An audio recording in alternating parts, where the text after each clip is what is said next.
Ingingo y'uyu munsi ni nko kuva mu buntu no gukira. Turavuga ubuntu no gukira, ibijyanye no gukiza ubugingo bwacu. Rero turavuga ku gukira mu ncamake, mu by'itangiriro, kuko byose bitera mu mutima. Mbere y'uko dutangira rero, ndakurarika ngo ubombe ku mutwe dusenge. Data uri mu ijuru, nyabuna fungura imitima yacu kugira ngo dukorweho na Mwuka wawe wera, kandi ijambo ryawe rizane akamaro k'iteka mu izina rya Yesu, amen. Rero gukira bifite uburyo bwinshi: gukira by'umwuka, iby'amarangamutima, iby'umubiri ndetse n'iby'imibanire. Turavuga kuri byinshi, ariko reka dutangire ku bijyanye n'iby'umwuka. Kandi ndashaka gutsindagira ko igihe Imana yaremye isi yari yaziraga inenge, niko Bibiliya ibivuga. Ariko igihe icyaha cyazaga, isi yacu yahindutse umwanda. Ikintu cyose cyaranduye, ibintu byose byarazambye. Kandi ngiye kubaha urugero rumbabaje kubabwira, ariko nizeye ko mutari bundakarire. Rero nizere ko mutari butekerezeho cyane.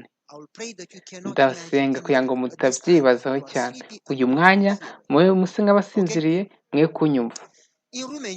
Muri Rumaniya, mu karere kacu ka mbere, mu ntara yacu ya mbere, nyuma h'urusengero, twari dufite ubusitani cyangwa umurima mwiza cyane, kandi ahazengurutse urusengero mu ntambwe usanga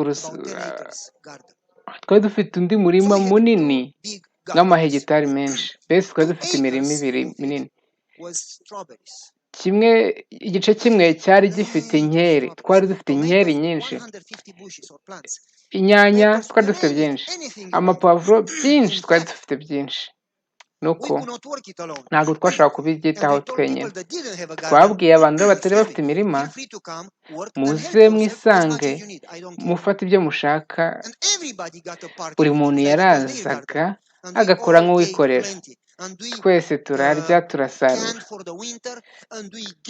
Nuko rero duha abaturanyi, n'ubundi bikomeza kuba byinshi. Byasaga nk'ubusitani bwo muri Edeni. Rero twari dufite ivugabutumwa, kandi twagomba gufata inkeri nk'inshuro 3 mu cyumweru, kandi uko twasubiragayo byasaga nk'aho tutigeze tuzifata, zahoraga ari nyinshi. Twafashe rero inkeri mu bintu binini, harya babyita gute, ibintu binini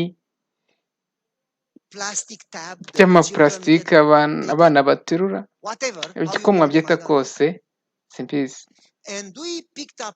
Turabifata nk'ibyo nk'amabase 4 n'ibyo bintu binini 2 kuri uwo wa nyuma.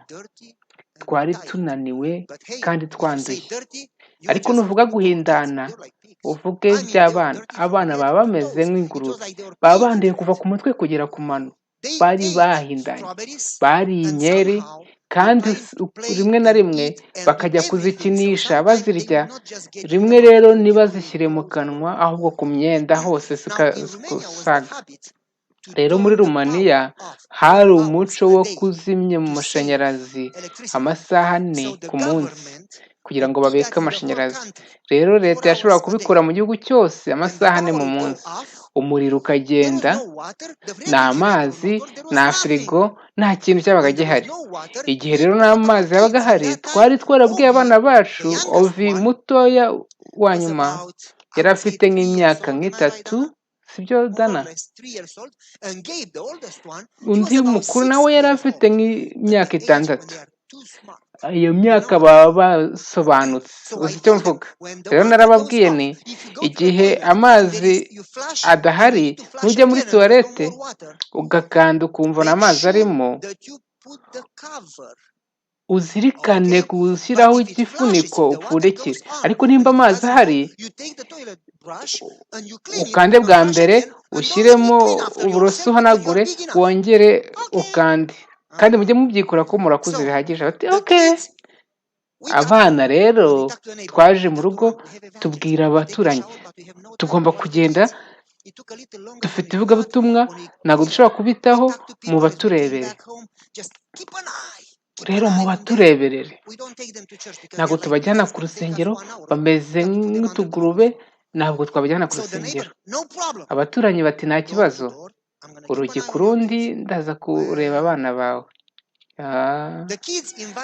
abana batumiye igisirikare cyose cy'abaturanyi bose bariye inkeri kandi ibyo ntacyo byari bitwaye ko twari kubaha inkeri ariko nyuma uko bariye inkeri bafataga inkeri n'amazi maze bakora umutobe inkeri n'imitobe sinabutekereze ibyo nababwira bajyaga mu bwiherero nka buri masegonda abiri kandi umuriro wari wagiye noneho rero ahangaha niho hari urufunguzo rw'inkuru tugiye kuvuga icyumweru kibanza twari twateye irangi inzu yose kandi ahantu hose hari hakeye habaye hashya mu bye Oviya akavuga ati mama none nagufasha gutera irangi mama akavuga ati oya genda utandura akagaruka ati mama nagufasha gutera irangi ntabwo dushaka kudufasha turabikora wowe uhagume gusa ubyishimire nta kintu wakora ngo udufashe muri ibi ngibi nuko ntabwo babyumvaga rimwe na rimwe ntabwo tubyumva tuba twumva hari icyo twakora igihe rero twagiye ku rusengero tugarutse kuri ya nkuru Ovi nyuma y'uko abana bose bagiye yarebye inkeri maze abona igitekerezo mbere y'uko amaze gusukura ubwiherero yarebye ku buroso abona bumeze nk'ubwo basigisha irangi maze arafata akajya afata mu nkeri asiga afata mu nkeri mu bwiherero asiga ahantu hose hari hafite amabara meza kandi n'impumuro sinshaka kuvuga byinshi gusa mutebazaho byinshi ndashaka kubabwira ko tugarutse mu rugo twumvise impumuro nko muri metero zingahe inyuma turavuga tuti niki cyabaye hano Ovi aravuga ati sinshobora kugera aharenze ahangaha ati mwamfasha mukakomereza ahasigaye aka niko kazi keza cyane ni ikoranabuhanga uburyo dufasha niyo twaba twakoze neza biteye ubwoba biba ari ubushwambagara bubi turibwira ko hari ukuntu twafasha Imana mu mugambi wo kudukiza tukazana imigambi maze tukayisohoza maze ubundi tugahura n'ibyago ntabwo tujya tubyumva ko nta kintu dushobora gukora mu mbaraga za muntu cyangwa ubwenge bwe kugira ngo dufashe Imana ikore ibyo yaduteguriye byo kudukiza ni Imana kandi Imana gusa ni zeru kuri njye nawe uko tugenda rero muri iyi ngingo y'uyu munsi ndashaka kubabwira iby'ibanze byo mu gukira mu bya mwuka fondasiyo z'ubuntu uburyo ubuntu bukora rero tugiye kuvuga ni gute ubuntu bukora igihe icyaha cyinjiye mu isi icyaha cyakoze imyanda nk'iyo maze kubabwira mu masegonda ashize ibintu byose byarangiritse imibanire ubuzima ibintu byose kandi Imana izana pura natwe twari dufite purani twafashe abana bose turabimura dusigaza inzu irimo ubusa maze tuyisiga irangi inzu yose twayisubiyemo kandi ntabwo twashoboraga kuba muri iyo nzu ahubwo twabaga mu baturanyi ku mudiyakoni ku mukuru w'abadiyakoni Imana yazanye pura kugira ngo ikosore ibyo byari byabaye kugira ngo ikize abantu kandi mu mugambi w'Imana yazanye umugambi utajya uhura n'uwacu iyo Imana izanye ibyayo bisa nk'ibitumvikana iyo twikoreye bisa nk'aho byumvikana kandi ari byiza Imana rero yazanye iyi purani ngiye gufata itsinda ry'abantu igihugu bazamenye banyizere maze bazakizwe, kandi muri bo ngiye kubwiriza inkuru nziza ku isi yose, maze isi yose ikizwe ingarukire. None iki nicyo kibazo, nta gihugu cyari cyiza, byose byari byaranduye, bari abapagani bose. Rero Imana ntiyari kubona igihugu ikoresha kuko bose bari baramaze kwandura. Rero icyo Imana yakoze, Imana yafashe umuntu umwe. Muzi ukuntu yitwa? Ninde? Aburahamu. Ntabwo ari Aburahamu. Igihe Imana yamuhamagaye yari Aburahamu. Uko bivuga mu Giheburayo bivuga umubyeyi wimutse. Igihe Imana yahamagaye Aburahamu yari nde? Yari muri Isiraheli? Yari mu Badivantiste? Yari ari hehe? Yari ari mu gihugu cy'abapagani. Urambwira ko yabaga mu bapagani? Rero ureba ahubwo witonze muri Bibiliya urasanga ahantu hose havugwa aho yabaga ko hari mu bapagani. Rero n'umwuka w'ubuhanuzi uvuga ko yari afite imico imwe n'imwe y'abapagani. Ntabwo Imana yamuhamagaye kuko yari mwiza, yamuhamagaye kubw'urukundo rwayo, kandi n'icyifuzo cyari muri Aburahamu. Ntabwo yari akiranutse, ariko yari afite icyo cyifuzo cyo gukurikira no gukorera Imana. Imana yamuhamagaye ku cyifuzo yari afite. Rero mwumve mwitonze, tekereza, ese iyo Imana iguhamagara ikakubwira iti ngiye kugira igihugu, uzaba nka, ndavuga izina ry'igihugu, uzaba nk'iki gihugu, ntabwo ari Leta Zunze Ubumwe za Amerika kuko cyo ni kinini cyane. Uzaba igihugu, muzagira nk'abantu 300,000,000, kandi muzagira ingaruka ku isi yose, kandi binyuze muri wowe uzakira. Watekereza uti ngiye gushyingirwa, mugire mu kubyara, abana bongere babyare, bizatwara nk'imyaka nk'ibihumbi. Urakurikiye? Ntabwo bisa nk'ubyumvikana kuko biratwara igihe kinini, ariko Imana izana uwo mugambi. Uzi, kandi Aburahamu ntabwo yari afite imyaka 21, yari ashaje, afite imyaka irenze 60. Imana yahamagaye Aburahamu afite imyaka 60, ati ngiye kugira igihugu gikomeye. Niba ufite imyaka 60 hano, Imana iravuga iti ngiye kukugira igihugu, kandi abantu bose bazakizwa binyuze muri wowe. Ese Imana ikubwiye wowe umwe, wabitekerezaho ite? Imana iduhamagara, muvuga mutese? Ntabwo bishoboka.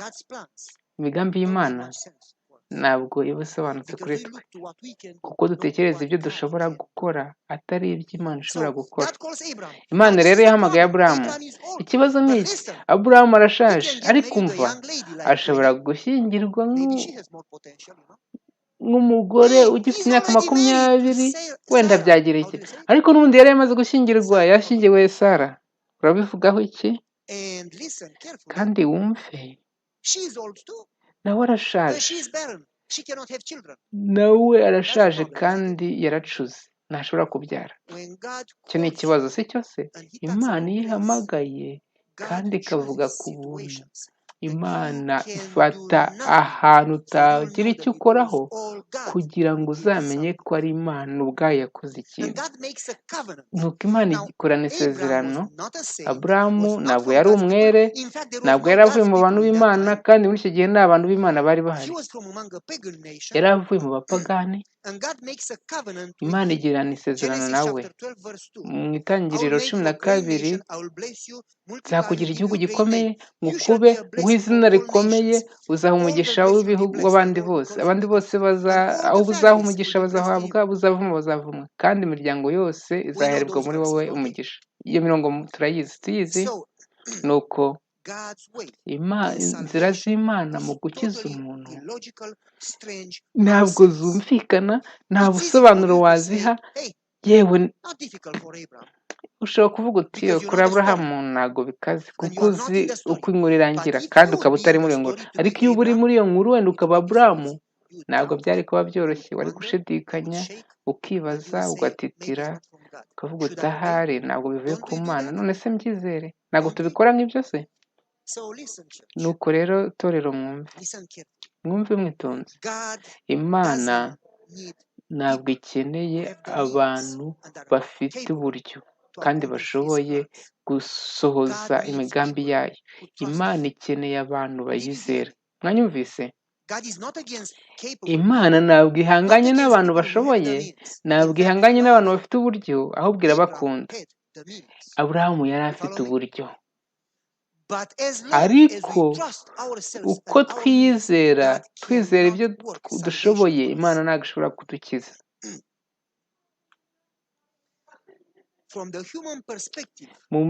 Urebeye ku muntu, byari 100% ko bidashoboka ko umugambi w'Imana wasohozwa, kandi iyo niyo ngingo. Imana yagombaga kukugeza ahantu udafite inzira, udafite icyo wakora, utazi inzira wasohokeramo, ahantu hatari byiringiro, hatari inzira n'imwe wabonamo igisubizo nk'umuntu. Maze igihe urize, igihe ukaba ubuze uko ugira, aho ngaho n'Imana ikora. Igihe ugifite n'uburyo butoya, ku buryo ufite n'akantu na gato wakora, aho ni wowe, ntabwo ari Imana.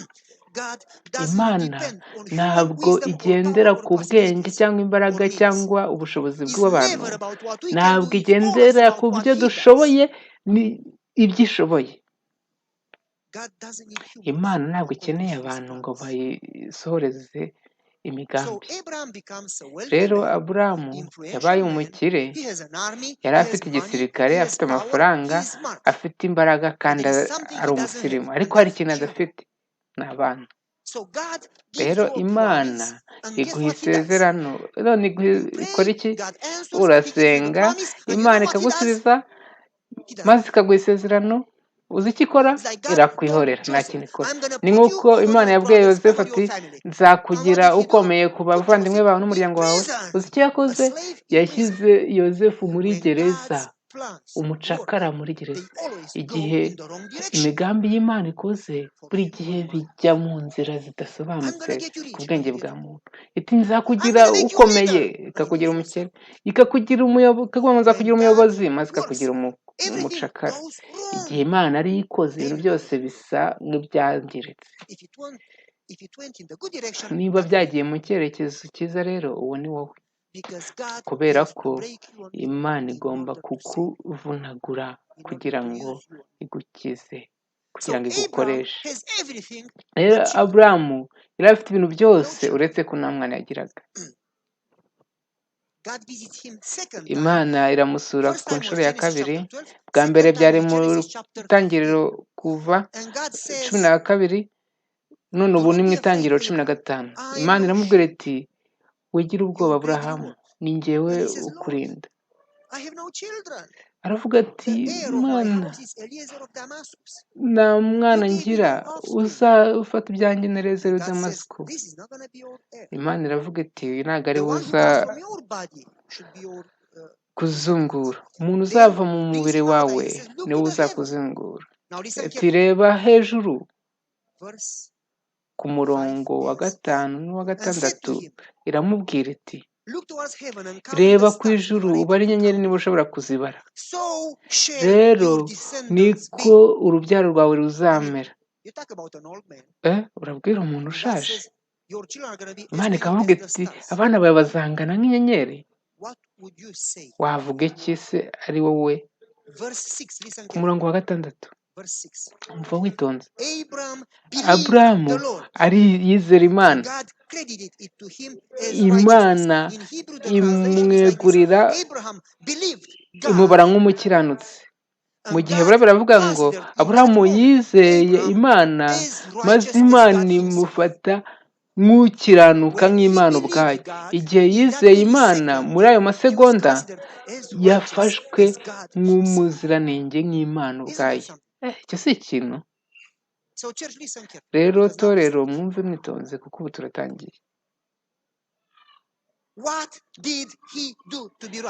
Aburahamu yakoze iki kugira ngo agirwe umwere?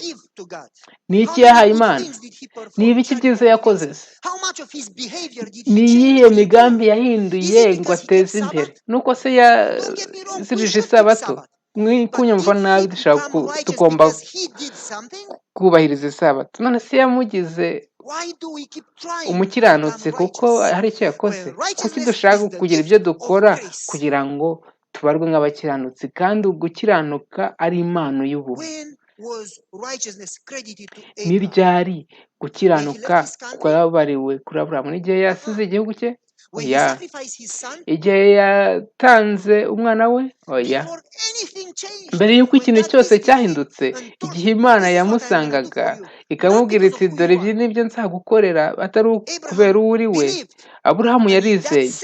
Kandi muri ayo masegonda, mbere y'uko ava mu gihugu cye, ubundi ahubwo nyuma yaho yakoze amafuti menshi, yarabeshye, ntiyizeye Imana inshuro nyinshi, yarayishidikanyije, kanaguha nakoze urutonde rw'amakosa nk'umunani yakoze. Ntago uwo mwanya yahise ahindutse umutagatifu, kandi Imana yari izi amakosa ye mbere y'uko uvuka. Imana yari izi ibyaha byawe byose, yari ikuzi kandi yari inzi, kandi ihitamo kugukiza no kugukoresha. Imana ishobora kutubwira iti ntabwo ari ibyo mukora, ahubwo n'ibyo Imana iriyo. Rero Imana yamubaze nk'umukiranutsi mbere y'uko Aburahamu ahinduka. Imana yamubaze nk'umukiranutsi muri iryo segonda igihe yizeraga. Reka mbasubiremo kuri ya nkuru nabwiye. Ovi nari mfite moto, yashakaga moto ariko yari afite imyaka 5. Ndamubwira nti ntushobora gutwara moto ufite imyaka 5. Aravuga ntabishobora, nk'uko dutekereza ko twabishobora. Nanjye ndamubwira ntabwo wabishobora, nawe ati ntabishobora. Ndamubwira ninjye kukugurira moto y'igikinisho. Aravuga oya, ndakugurira nini. Ndamubwira ngo iyi size. Ati ingana gutya. Ati ingana gutya. Ati ingana gutya. Yakwe sawa. Aravuga ati ryari? Ejo. Uzayikura he? Nzayikura muri Hungariya. Mu gitondo nagombaga kujya muri Hungariya, ubundi mugoroba nkagaruka mu rugo. Ndamubwira nti ejo nimugoroba ningaruka uzaba ufite moto. Yatangiye kubyina nk'umusazi. Mfite moto. Yagiye hanze imbere y'inzu abwira abana bose, arababwira ati mfite moto kandi ni nini. Abana baravuga bati twayibona. Ati yo ntabwo ari mu rugo, papa azayinzanira ejo. None ubizi ute se? Ndabizi, ntabwo bishidikanya. Yari yishimye nk'uko yaba yabonye moto ye. Nta n'igicucu cyo gushidikanya yari afite ko nshobora kumubeshya. Urakurikiye? Aburahamu yarizeye adashyizemo n'agacucucucu ko gushidikanya, kuko azi ko Imana ariyo ibikorera. Bishoboka bite? Irabikora ite? Ndisaziye. Umugore wanjye yaracuze, byakora biteze. Kubera ko atigeze yemerera gushidikanya kwinjira mu mutima we, yaravuze ati ndahitamo amahitamo mu mutwe, singomba kuba nshoboye, ngomba gusa kwizera Imana. Nuko ngiye kwemera uyu mwanya maze nizere Imana. Tekereza ibyo mfite. Maze kubera ko yizeye, Imana imuha impano yo gukiranuka, kandi kuko yakomeje mu makosa, yakomeje kwizera Imana, kandi Imana yakomezaga kumukorera buri munsi. Kuko igihe cyose wizera, Imana irakora. Ibyo rero tubyumva neza, ni Imana ikora. Ni wowe wizera rero ukamwemerera gukora. Nuko rero imico yacu nayo igomba guhinduka, ariko ntabwo ihinduka kubera uwo turi, ntabwo ari ukubera imbaraga dushyiramo cyangwa ubwenge cyangwa imbaraga, ni ukubera uw'Imana ariyo. Iyi nibwo busobanuro bworoheje bw'ubuntu.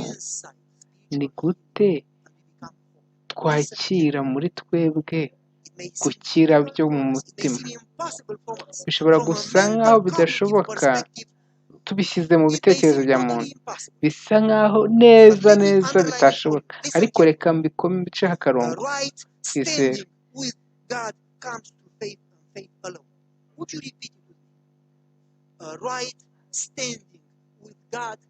guhagararana n'Imana, kugumana n'Imana bituruka mu kwizera, kandi kwizera konyine. Ibyo ngibyo aba aribyo wizera, kwizera gusa. Mu kwizera niho tubona imbabazi. Mu kwizera gusa tubona umutima mushya, ubuzima bushya, umutima mushya, gutsinda. Ntabwo tubona intsinzi kubw'imbaraga, ni uko tureka Imana igakora. Mu kwizera kandi kwizera gusa niho tugera ku rugero rwo kunezerwa n'ubu ngubu aho turi. Mu kwizera kandi kwizera gusa twahinduka umugisha ku bandi. Tugarutse kuri ya nkuru, Aburahamu yizeye Imana. Yakoze iki kugira ngo abe umukiranutsi? Yakoze ibiki? Yahindutseho iki? Nta kintu yahindutse. Nuko rero umva, ni ryari yeguriwe gukiranuka? Nuko umva, Sara yarashidikanyije ati ntase byashoboka bite, yandisaziye. Nuko Sara hagati yo gusurwa kwa kabiri no kwa gatatu aravuga ati sheri, Imana yaravuze ngo binyuze muri wowe. Ntabwo yavuze ngo nibinyuze hagati yanjye nawe.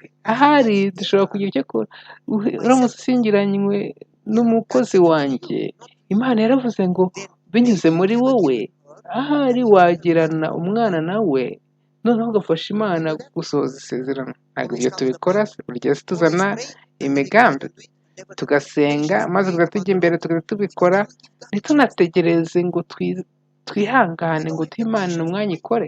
Ntabwo tugira kwihangana, turasenga tubikora, Mana mfasha, maze ugatugenda ukabyikorera. Nuko Sara azana umupangu. Aburahamu arabitekereza ati ariko uzi ko atari umugambi mubi, urabikora. Mbega igitekerezo kibi kibi kibi, kandi byari ibibazo. Ntabwo ari kubura Aburahamu. Ni iki kibazo gikomeye cya mbere gikomeye yabonye. N'ubu ngubu icyo kibazo kiracyari umwanda. Urazi icyo ndi kuvuga. Igihe tugerageje gufasha Imana, igihe abantu bashatse gusohoza imigambi y'Imana mu mbaraga za muntu, buri gihe biba ari umwanda. Ntabwo Imana ikeneye ubufasha bwawe n'ubwanjye. Bishobora kuvugika neza mu mibare ya muntu, ukavuga uti wawu, iki ni cyo ibi ngibi niko tugiye kubikora, bizahita biba umwanda. Ukora umugambi ugahita ubikemura, ntabwo rero uba ukemuye ikibazo, ahubwo ubu uremye ibindi bibazo 10. Imana iza ku nshuro ya gatatu, noneho Imana iza irasa ku ntego, ati umwaka utaha nk'iki gihe uzaba ufite umwana, uzaba uri papa. Iki rero nicyo gihe cya nyacyo. Sara afite 90, Aburahamu afite 99. Hari ufite 90 hano? Uba afite 90, Imana ikavuga iti umwaka utaha uzaba ufite umwana, wavuga ngo iki? Wavuga ngo iki? Igihe Imana ikoze ntabwo byumvikana. Nuko Imana imuha irindi zina, Aburahamu, rivuga ngo se w'ibihugu byinshi, kandi afite 99. Murabizi rero mu Biheburayo izina rishya rivuga ngo imico mishya, itangiriro rishya, kwakirwa mu muryango no kuragwa. Imana ibwira Aburahamu ati rero kuva ubu nonaha ngiye kuguha imico mishya, itangiriro rishya, ngiye kukwakira nk'umwana wanjye, kandi nzaguha umurage ukomeye, kuko ibyo mfite ari ibyawe. Nuko kandi Aburahamu nta kintu yari afite, kandi nanone ahitamo kwizera Imana. uzi se igihe yategereje kuva ku isezerano rya mbere kugera ku rya nyuma? Waba uzi igihe byamutwaye? Byatwaye igihe kingana gute se kugira ngo abone isezerano risohoye? Turi kuvuga imyaka 42. Wagira uko kwihangana ugategereza Imana igihe kingana gutyo? Ndashidikanya ko nashobora kugira uko kwihangana. Tekereza Aburahamu mu ijoro afite imyaka 101, noneho umugore afite 91, bahindura imyenda y'umwana. Umwana muri kumuhindurira imyenda ati umugongo urandya. Aburahamu agafata amarinete akajya mu modoka akagenda atitira, ati agafata imfunguzo ari gufata vora akatsa imodoka maze akagonga urugi rwa parikingi. Ati sheri ntabwo wemerewe gutwara. Ati ngomba kubona ibyo kugaburira umwana. Ntabwo bishoboka. Mu mivugire ya muntu ntibishoboka. Turemeranya. Mu Baroma bivuga ko Sara Aburahamu yabwiye Imana, yaramubwiye ati umubiri we warapfuye, ntabwo bishoboka. Mu mivugire ya muntu ntabwo bishoboka. Kuki Imana yategereje icyo gihe cyose? Imana yakaba yarabahaye umwana mbere hose. Kuki Imana yatinze bingana gutya? Iyi niyo ngingo, kugira ngo bazamenye ko nta kintu na kimwe bakoze, ko ari Imana gusa. Kuko igihe Imana ikoze ushobora kugira icyo ukora, ni wowe byitirirwa. Imana ishaka kumenya ko ari yo gusa kandi atari wowe. Aho ngaho niho ubuntu butangira. Ku iherezo, aho umuntu adashoboye, aho niho Imana itangira gukora. Tekereza kuri sitasiyo mbere y'uko babyara. Umeze ute se Aburahamu? Umubyeyi w'abana w'imiryango yose. Ati ufite abana bangahe? Nta n'umwe. Ungana ute? Ati mfite imyaka 100. Ntabwo bisobanutse. Rero babonye umwana. Gusa ko ari umwana byagera gute ku gihugu cyose? Iyo tuvuze ubuntu buva ku Mana. Uretse ku Mana gusa nta kintu twakora twashyiramo inyurabwenge cyangwa imbaraga. Imana ibona imbaraga mu muntu igihe umuntu nta kintu abona, uretse mu gihe cya nyacyo, igihe nta kintu ashoboye. Imana ibona imbaraga igihe abantu babona ko nta kintu babona. Ni gute Imana yasohoza isezerano ryayo kuri Aburahamu? Igihe Aburahamu yacumuye kenshi kandi akabeshya kenshi. Igihe rero ugiye imbere y'Imana mu isengesho kandi wakoze ikintu kibi, utekereza uba wumva wasenga se? Ntabwo uba wumva ufite ikagatekerezo kuvuga ngo oya sinajya gusenga kubera ibyo nakoze. Ni gute Imana yagira iki gukorera kandi wacumuye? Ni igitekerezo cy'ubuswa. Ntabwo najya kwa muganga kubera ko ndwaye, ngomba kubanza nkoroherwa. Imana ntabwo ikora kuko tubikwiye. Ubundi nta nubwo tujya dusa nk'aho tubikwiye. Ikora ku buntu. Ntabwo tubikwiye. Ubuntu bw'Imana ni inzira imwe gusa, 100%. Ni inzira imwe iva ku Mana iza kuri twe. Ntabwo tujya dukorana amasezerano n'Imana, ahubwo iradusezeranye. Ntabwo ikora kubera abo turi bo, ikora kubera uwo ari we. Iduha amasezerano, ntabwo ari twe tuyatanga. Imana ntabwo ikora igihe cyose dushobora kugira icyo dukora cyangwa twiyumva ko hari icyo turi cyo. Igihe cyose twiyizeye. Tugarutse rero ku nkuru, Itangiriro 22, Aburahamu abona umwana, noneho afite imyaka nka 17, noneho ntabwo akiri umwana. Noneho rero umwana ufite 17 aba ari ingimbi, rimwe na rimwe afite ubugoryi ari agasazi. Isake yari yararezwe neza.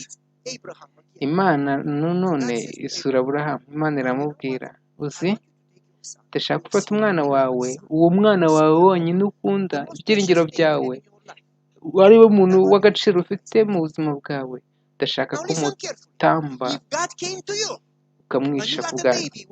Imana se yikujeho ikaguha umwana maze ikaza iti none ndashaka kunyicira uwo mwana, wabikora ute? Urumva byoroshye kuko uzi uko byarangiye. Ariko iyo ubura Aburahamu ntabwo wari kuba wamenye iyo nkuru. Wari gukora iki? Wagenda ukabwira umugore wawe, nta kibazo sheri, agahamagara abantu bambaye imyenda y'imyeru bavura bafite ibibazo byo mu mutwe, akabwira abadogiteri ati ubwenge ntabwo buri gukora, agahamagara polisi agahita kwambura umwana mbere y'uko wica umwana. Uri kumurikira? Ntabwo bisobanutse. Ni ukuvuga Imana ibwira Aburahamu ngo yice umwana, Imana ntihinduka. Ejo hashize n'ejo hazaza ntabwo ijya yivuguruza. Imana yavuze ngo ntukice, Imana ni urukundo. Ariko Imana yahagaze gukora mu mibereho ya Aburahamu. Urabona igihe kinini yamaze itamusura. Nimba hari ikintu kishe hagati yawe n'Imana, yaba umwana wawe yaba umugore wawe, ikintu cyose kiza hagati yawe n'Imana nicyo n'Imana yawe. Igihe rero hari ikintu ushyize imbere, yaba umuryango cyangwa akazi, ugomba rero kugihomba kugira ngo ukibone. Icyo utabara nicyo ubura, kandi icyo wemeye kurekura nicyo wakira. Rero yagombaga kurekura umwana kugira ngo amukize. Rero Aburahamu kuba yararwanarwanye, rero hari uburyo bwinshi yagomba kubwira Sara. Sara akabwira ati wasaza, akambwira ati narakubwiye nti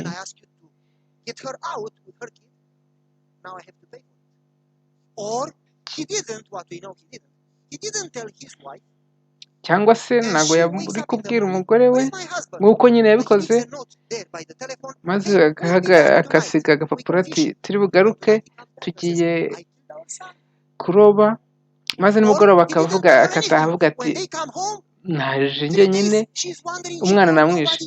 Cyangwa se akigendera, umugore akahasigara ahamagara polisi, maze umugabo akazagaruka nyuma y'iminsi 3 ati nta mwana. Aburahamu afata umwana barazamuka umusozi, kandi nanone wa mwana w'imyaka 17 aravuga ati papa dore inkwi, none igitambo kiri he? None uzi igisubizo? Aravuga ati Imana izagena. Ninde uzagena? Imana niyo izabigena.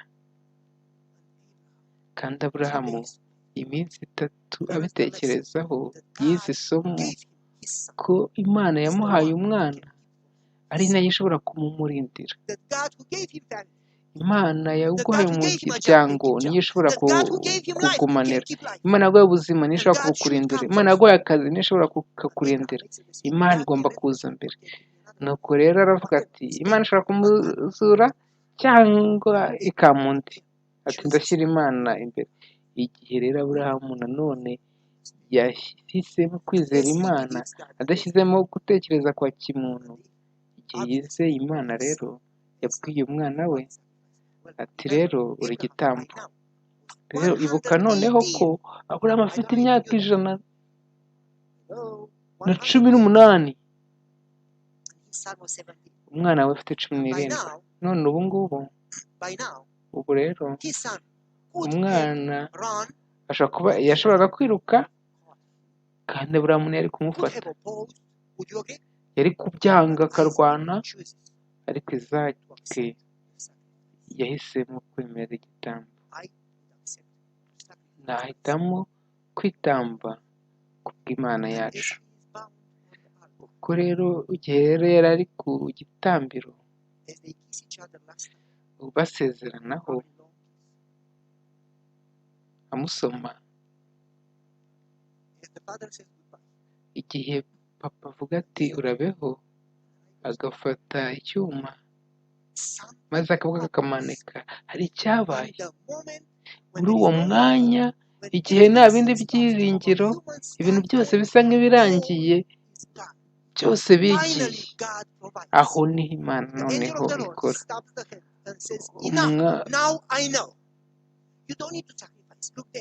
Umumarayika afata ikiganza ati sigaho, maze Aburahamu abona mu iyerekwa Yesu wari kuzatanga, kandi aho ho nta kiganza cyo kuzamufata, cyo kuzabuza ko atambuka. Ntabwo ari wowe rero wihindura, ni Imana ihindura. Ntabwo ari wowe wikemurira ibibazo, ni Imana. Tuyifitiye ideni rya byose, ariko nta deni dufitiye. Tuvuga ati Yahwe, bivuga uzi Yahwe, Imana izitangira. Mu Giheburayo rero biravuga ngo Imana yamaze kubikora, yamaze kubikora. Mu Giheburayo ni mu ahashize, kandi muri ubu buryo wowe n'abana bawe barakize, kuko Imana yabikoze ku musaraba. Nta kintu twakora ngo twuzuze ibyo yakoze, zero. Nuko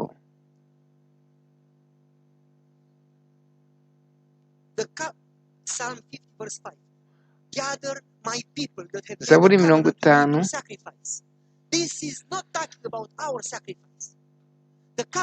havuga isezerano ry'igitambo. Mu Bakorinto ba mbere 15:31, mpfa buri munsi kugira ngo mbeho buri munsi. Inkuru ikomeye cyane ni icyo Imana ikora, nicyo kizagira icyo gikora. Rimwe na rimwe ahazaza yabonye umwana ari ku musaraba, kandi noneho nta wuje guhagarika ikiganza. Yabonye ko ari isimbura ibyatunaniye. Igihe nta mbaraga dufite, aza mu mbaraga zayo. Igihe dufite kwizera guke, izana kwizera kwayo. Iyo twizeye irabidusoreza. Ntabwo ari uko tuvunika dushaka intsinzi, ni uko duhitamo kwizera gusa, maze ikaduha intsinzi. Iyo twizeye gusa ntiduhe intsinzi. Nanone kwizera ni igikorwa cyo mu cyerekezo kimwe n'ibyo dukorera, ntabwo ari byo tuyikorera, maze tugahagarara mu kwizera gusa, tugahagarara n'Imana gusa mu kwizera gusa. Aburahamu yahanze amaso ye ku Mana, ahagarika kwirebaho. Igihe iyo wirebyeho bigaragara ko bidashoboka, ikureho amaso, maze amaso yahange ku Mana. Ubuntu buza mbere y'uko tugira icyo dukora, y'uko hari icyo dukwiriye. Ubuntu buza igihe ntacyo turi cyo, ntacyo tuzi, ntacyo dushobora gukora. Aho rero Imana iba ifite icyerekezo. Igihe Imana ije irema umusabano, kandi Imana ntabwo izana urutonde, izana amasezerano. Kandi nitubyemera tutitaye ku buryo bidashoboka, mu kwizera gusa, ubuntu bwakora ku buntu. Icyo se si gifite agaciro, torero? Ubuntu buri gihe buza mbere, maze kumvira bikaza nyuma.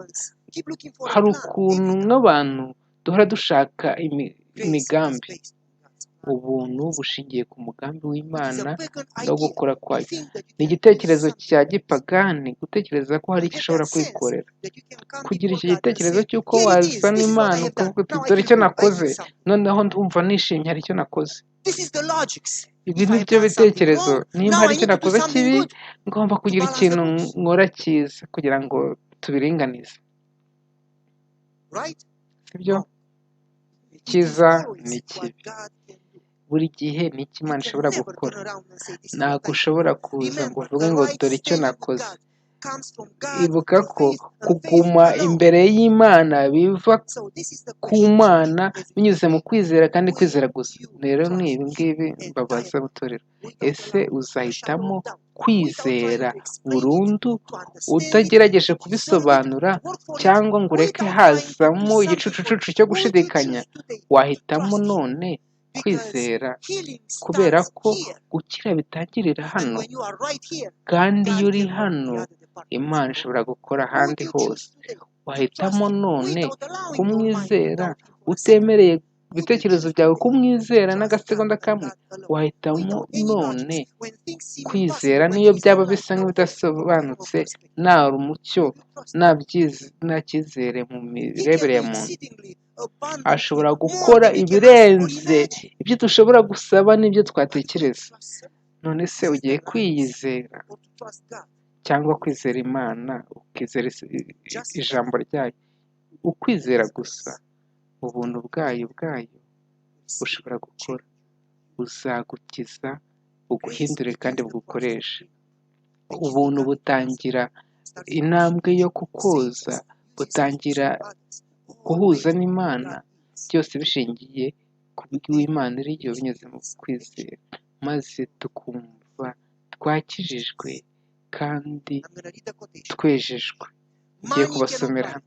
Amafaranga ntabyo yagura, ubwenge ntacyo byabona, imirimo ya muntu ntacyo yageraho. Ntushobora kwizera imbaraga zose wakoresha, ahubwo Imana ibiguha ku buntu nk'impano igihe wizeye. Izere ko izakora icyo yasezeranye utiriwe ubyumva, utiriwe ubisobanukirwa, maze icyo Imana yavuze wizere ko ari icyawe. Mu gakorwa gato gusa ko kwizera Imana, Umwuka Wera uba wabonye aho kuba, maze ugatangira gukora muri wowe, ukaba umwana wawe, igukunda nk'uko ikunda umwana wayo, kandi igasohoza ibyo yatangiye biri mu kugana Yesu. Ibyo wizeye byose ko Imana itazaguta, ishaka kurema bushya mu ishusho yayo, ishaka kuyegereza, izakwegereza kubw'imbabazi no kugukiza. Mu kugana Yesu, paji 55. Reka dusengere hamwe.